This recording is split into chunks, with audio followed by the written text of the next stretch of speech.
Gorilla va shimpanzelarda bukilgan barmoqlar bilan yurishning o'ziga xos mushtum yurish majmuasi mavjud bo'lib, u bizning qo'limizga qaraganda ko'proq yuk va murakkab anatomiyani talab qiladi. Bizning qo'limiz esa aksincha juda oddiy.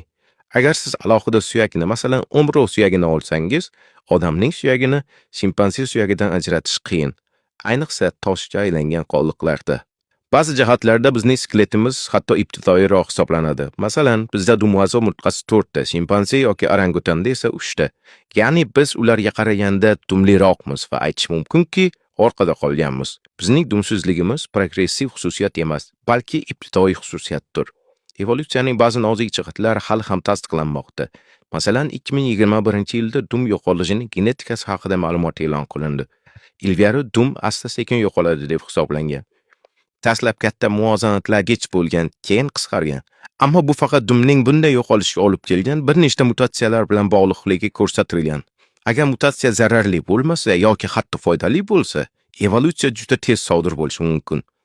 Bunday mutatsiyalarni sichqonlarda kuzatish mumkin, lekin ularga dum kerak, shuning uchun ular uni yo'qotmaydi.